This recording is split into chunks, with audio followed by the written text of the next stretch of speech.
আসসালামু আলাইকুম। আজ আমি শেয়ার করব পটল ভর্তার রেসিপি।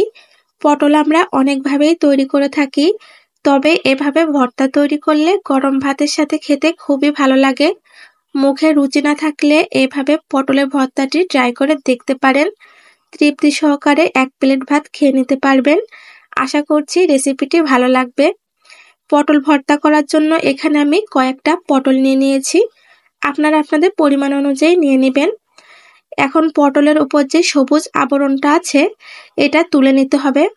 পটলের খোসাটা আমি পুরোপুরিভাবে ছুলে ফেলবো না, এভাবে উপরের সবুজ আবরণটা হালকাভাবে তুলে নিব।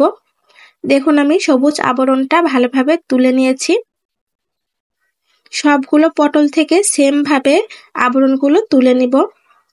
আমি সবগুলো পটল থেকে আবরণগুলো তুলে নিয়েছি। এখন পটলগুলো কেটে নিব। আমি একটা পটল নিয়ে মুখের থেকে অল্প করে কেটে নিচ্ছি। এখন মাঝ বরাবর ছুরি দিয়ে কেটে নিব। এভাবে ছোট পিস করে কেটে নিতে হবে। যেহেতু পটলগুলো আগে সিদ্ধ করে নিব, এজন্য আমি ছোট ছোট পিস করে কেটে নিচ্ছি, এতে করে সিদ্ধ করতে সুবিধা হবে। আমি সবগুলো পটল সেম ভাবে কেটে নিব। পটলগুলো চোচা ফেলে না দিয়ে এভাবে ওপরের আবরণটা তুলে ভর্তা করলে টেস্টটা বেশি ভালো আসে, এজন্য আমি এভাবেই তৈরি করছি। পটলগুলো আমি ছোট ছোট পিস করে কেটে নিয়েছি। এখানে সবগুলো পটলই কেটে নেওয়া হয়ে গিয়েছে। এখন পটলগুলো পানি দিয়ে খুবই ভালো করে ধুয়ে নিব। এখানে পটলগুলো পানিতে ধুয়ে নিয়েছি। সাথে নিয়েছি কিছু পেঁয়াজ, কয়েকটা কাঁচামরিচ, কয়েকটা দেশি রসুনের কোয়া। এখন এগুলো সিদ্ধ করে নিব। এজন্য চুলাতে একটা কড়াই বসিয়ে দিয়েছি। এখানে ধুয়ে রাখা পটল, পেঁয়াজ, মরিচ ও রসুন দিয়ে দিয়েছি। এখানে হাফ কাপের মতো পানি দিয়েছি পটলগুলো সিদ্ধ করার। পটলটা পুরোপুরিভাবে সিদ্ধ করা লাগবে না, কিছুটা নরম করে নিলেই হবে, এজন্য অল্প পানি দিয়েছি। এখন একটু নেড়েচেড়ে ঢাকনা দিয়ে রাখবো। ফিরে এসেছি বেশ কিছুক্ষণ পর। দেখুন পটলগুলো কিন্তু অনেকটাই সিদ্ধ হয়ে এসেছে। পটলে আমি হাফ কাপ পরিমাণ পানি দিয়েছিলাম।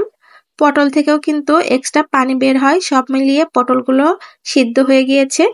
পটলে এক্সট্রা যে পানিটা ছিল আমি জাল করে শুকিয়ে নিয়েছি। দেখুন কোনো পানি নাই, একদম শুকনা ভাবে করেছি।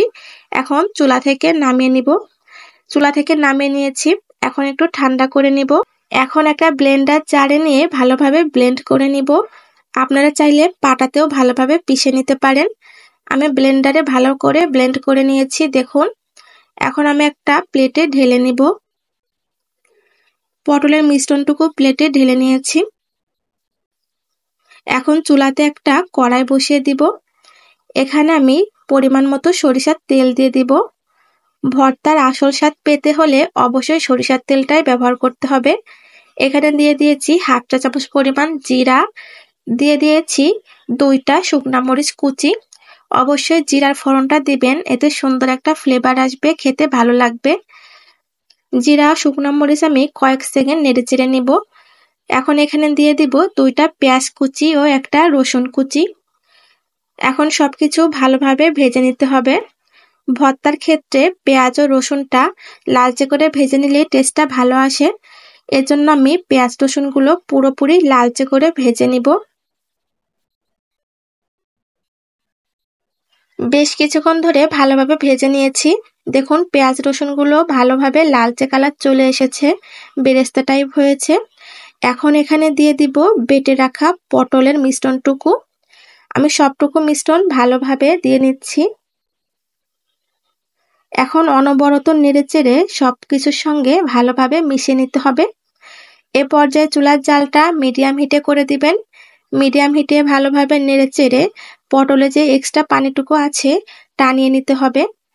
কিছুক্ষণ জাল করতে করতে দেখবেন পটলের পানিটা শুকিয়ে একটা আঠালো ভাব চলে আসবে। এই ভর্তাটা করতে বেশি সময় লাগে না।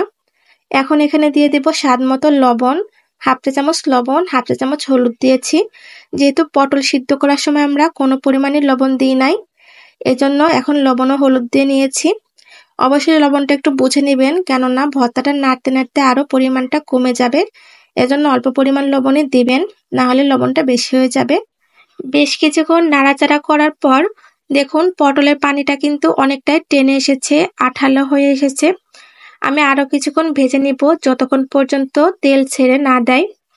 এমন নিত্য নতুন রেসিপি পেতে আমার চ্যানেলটি সাবস্ক্রাইব করে রাখতে পারেন। যারা ফেসবুক পেজ থেকে দেখছেন পেজটি ফলো দিয়ে রাখবেন, এতে পরবর্তী রেসিপি আপলোড দিলেই আপনাদের কাছে পৌঁছে যাবে। বেশ কিছুক্ষণ নাড়াচাড়া করেছি, দেখুন ভর্তা থেকে কিন্তু তেল ছেড়ে দিচ্ছে, কড়াই থেকে উঠে আসছে। ভর্তাটি তৈরি পুরোপুরিভাবে কমপ্লিট। এখন নামিয়ে পরিবেশন করে নিব। তৈরি হয়ে গেল খুবই মজাদার পটল ভর্তা। গরম ভাতের সঙ্গে খেতে কিন্তু অসম্ভব মজা লাগে। অনেক সময় ঘরে মাছ মাংস থাকলেও খেতে ইচ্ছা করে না, তখন এভাবে পটলের এই ভর্তাটি তৈরি করে নেবেন। তৃপ্তি সহকারে 1 প্লেট ভাত নিমিষে শেষ করে নিতে পারবেন, এতটাই মজার হয় এই ভর্তাটি। যারা ভর্তা লাভার আছেন, এভাবে পটলের ভর্তার রেসিপিটি একবার হলেও ট্রাই করে দেখবেন। আশা করছি রেসিপিটি খুবই ভালো লাগবে। রেসিপিটি ভালো লাগলে লাইক, কমেন্ট, শেয়ার করে সাথে থাকবেন। আজকের মতো এ পর্যন্তই। আবারও হাজির হব নতুন কোনো রেসিপি নিয়ে। সবাই ভালো থাকবেন, সুস্থ থাকবেন। আল্লাহ হাফেজ।